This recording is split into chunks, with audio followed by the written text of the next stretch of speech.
Hey guys, what's up? My name is Shanwin and today, tara, pag-usapan nga natin itong dokumentong ito. It's a little bit interesting, no? We're not gonna dive into it as much as what we did in the past videos. Pero ito kasi, meron akong nakitang post galing kay Ma'am Malutikia on how they analyze things. Okay? When it comes to sources of information.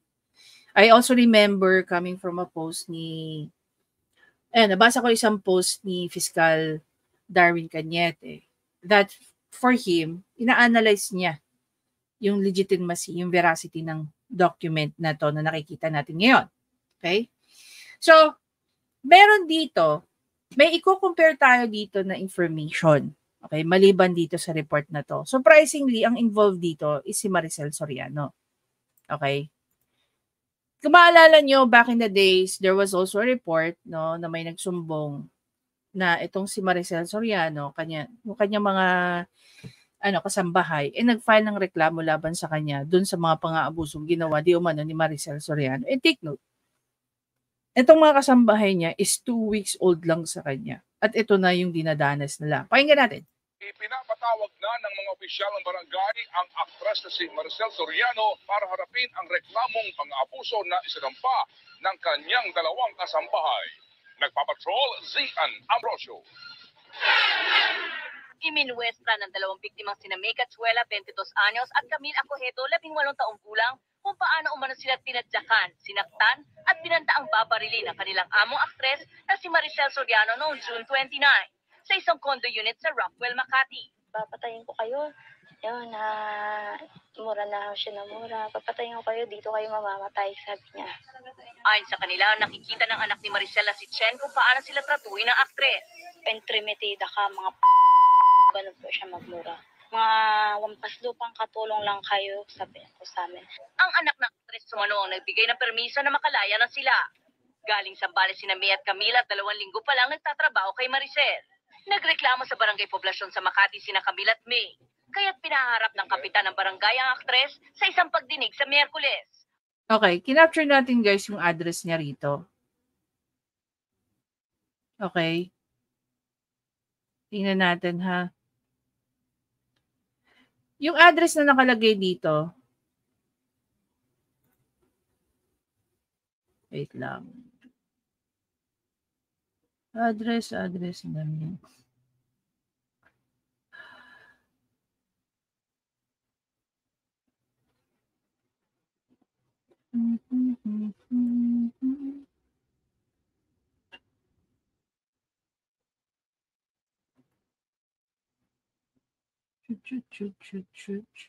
Yan. So, dito sa address na to, ang nakalagay, na address ni Maricel Soriano is 4-C Rizal Building. Okay? Ngayon, punta tayo dito sa PDEA report. This was, the address written here is Unit 4C, Rizal Tower Building. So, magkaibang unit. Tama? Pero di umano, ang pangalan daw na tinatakpan dito ay walang iba kundi ang Diamond Star natin, si Maricel Soriano. Take note of the date, March 11, 2012. The irony of this video, itong na-file sa kanya was in March 20, 2012. Oh. Nagkaayos na sina Maricel Soriano at ang mga dati niyang Itong report na po na ito ay nangyari nung March 20, 2012. Yung sa PDEA, I don't know if you can follow me, no? Kung totoo man na ito, no, March 11, 2012, na-involved dito si Diamond Star. Same building but different unit. Okay? Same building but different unit. 4-C. Tapos, yung sa Sabina ng barangay is 46. Tama? 46C. At same month, same year, same month and same year, nireklamo si Maricel Soriano ng pang-aabuso ng kanyang mga katulong. Ilan days lang. Diba? Same month. Roughly 9 days. Diba? Roughly 9 days lang.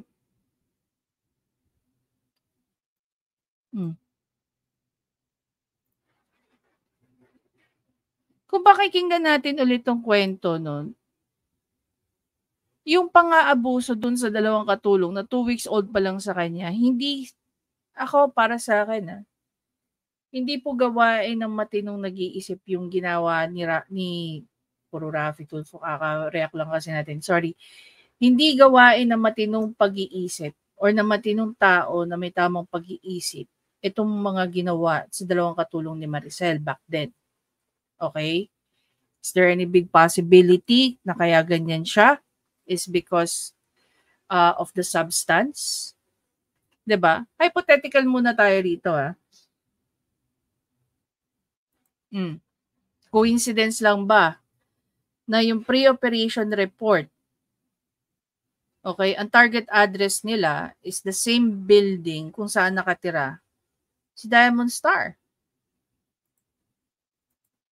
Though magkaiba sila ng unit. Ngayon, natanong nila yung validity ng source or yung validity ng document na ito. Pati yung source nito. Nakita natin tong post ni Ma'am Malutikia. Ayon kay Ma'am Malutikia, those who insist that Maharlika's sources are pure chismis will have to contend with her. 1, intelligence source, and 2, information reliability. These two are used in intelligence analysis. Okay? So basically, ito yung sinasabi niya. Why do I know? I was a consultant to 2 national security advisors in the PH. Okay? So, sinishare sa atin ni Ma'am Malurito kung paano niya ina-analyze yung information na nilalabas ni Maharlika. Thus, from the very start of Maharlika's saga, I have been impressed by her so-called puting ahas. Her sources are A1, and I have cautioned this administration of the leaks that come out from governance style. There are no protocols in place, from need to know to confidential information to the official voice line to cacophony of noise and the likes. In the light of the posting made by Maharlika regarding PDEA pre-ops process and the use of official form, let me what A1 means. So here, she explained to us. No, you can go ahead and read this, but basically in simple terms, no. So dito nyo makikita yung definition. Pag sinabing A1, completely reliable, confirmed by other source. Ibig sabihin, itong mga puting ahas ni Maharlika, okay, ay mga reliable source talaga. Kaya in-identify yung kanyang mga source, no, or the puting ahas as A1, completely reliable and confirmed by other sources. This is backed up by science, no. Okay, if you can call this as science or what, but basically it talks about intelligence analysis. So, matinding pag-aaral ang ginawa rito. Kaya para sa kanya, yung mga nilalabas ni Maharlika patungkol nga dito, in colloquial terms, tawag nga natin legit. Pero pagdating sa kanila, in their own language, they call it as A1. Analyze nga natin. Based dito sa PDEA report, sinasabi rito na Unit 4C, okay, Rizal Tower Building, Rockwell. Pagpunta natin dito sa address, lumalabas nga na si Maricel Soriano ay taga Rockwell. Ang building niya ay Rizal Building, pero magkaiba ng unit ang sinasabi ng PDEA report, 4C. Nung nilalabas itong PDEA report na to, okay, na supposedly is magkaroon ng siguro gusto nilang mahuli caught in the act. Okay? March 11. And then March 20, may mga naging report nga ng pang-aabuso. Pero ito kasi March 20 report na to, lumalabas dito, okay, na nagkasundo na. So prior to this, doon pa lang, nagkaroon ng report. Sabihin na lang natin few days after ng March 11. Okay? Kung pinakinggan yung mabuti, yung sinabi rito, yung reklamo ng mga katulong ni Maricel Soriano, masasabi mo na wala sa tamang pag-iisip ang mga taong nagsasalita ng ganito. Diba? Tawaging hampas lupa, pabarilin daw, at kung ano-ano pa. Kung nasa katinoan ng isang tao, this is regardless kung ikaw ay si Maricel Soriano, kung sino ka. Kung ikaw ay under influence ng kahit anong substance, whether yan ay alak o drugs, ang lakas ng loob mong magsalita ng mga ganyang bagay. Okay? So, where am I driving you at? Using the method of Ma'am Malutikia, sasabi dito na completely reliable, even without, I guess, with the PDEA report. Parang nare-review lang natin, okay, so baka kaya ganun yung inasal ni Diamond Star.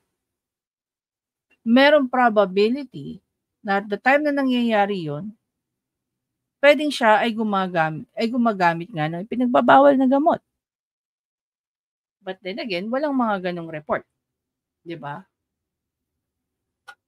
Not until lumabas ito. Would you know? Sa tinagal-tagal ng pagiging artista ni Maricel Soriano. Pero come to think of it, napakatagal niya, guys. No? Napakatagal niya na nawala sa limelight. Parang ganito lang yan, comparing the story of Whitney Houston.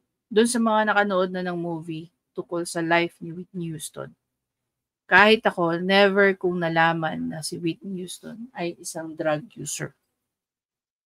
'Di ba? Till her death. Doon lang lumabas. Doon lang sa movie niya sinabi, divulge na siya ay naging drug user. Over the years na siya ay isang sikat na artista. Gaano karaming artista ang alam natin na drug user? On the top of my head, ang alam ko lang na naging drug user yan si William Martinez. No? If I remember it correctly. Si Jiro, si Baron, no? Ito naman kanilang confession na rin. Cleanim na nila yan. Okay. Sino pa? Merong artista na naging kapatid ni Herbert Bautista. No, naging drug users. Naging drug user, isa lang pala. No, yung kapatid niya naging konsehal. Ayun naman umamin at nag-leave. No, nag-file ng leave. Pero ayon sa mga nakakakilala dyan sa kapatid ni Herbert, isa daw yan sa pinakamabait na konsehal dyan sa Quezon City.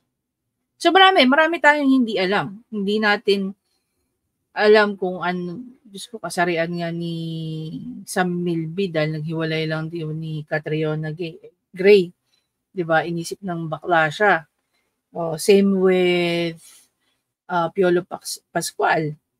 So, marami tayong hindi nalalaman sa mga artista, lalo-lalo na pagdating sa pribado nilang buhay.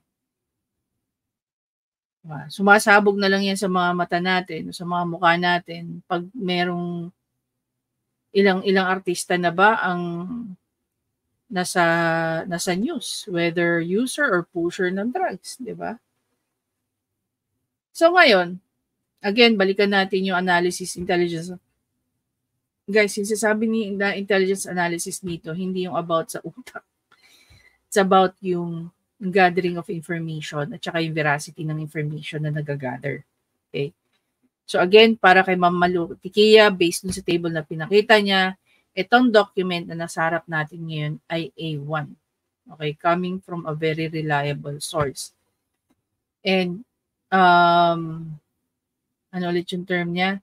Yun, confirmed by other sources.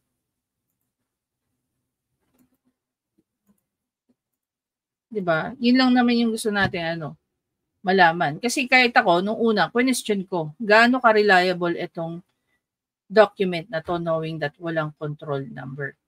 Ibang klase, gaya nga ng, kahit kami ni Secretary Paras, we do agree, together with Montemi, we do agree na hindi lang isa ang puting ahas ni Maharlika.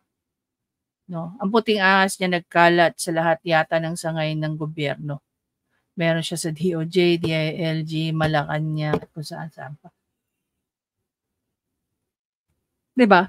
Anyway guys, again, well, anyway, even before I say my goodbye spiel, kayo ba, itatanungin kayo, using the method of Ma'am Malu Tiquia, do you think and believe that this document right in front of us is a legitimate document, legit document na we can use against BBM? Diba?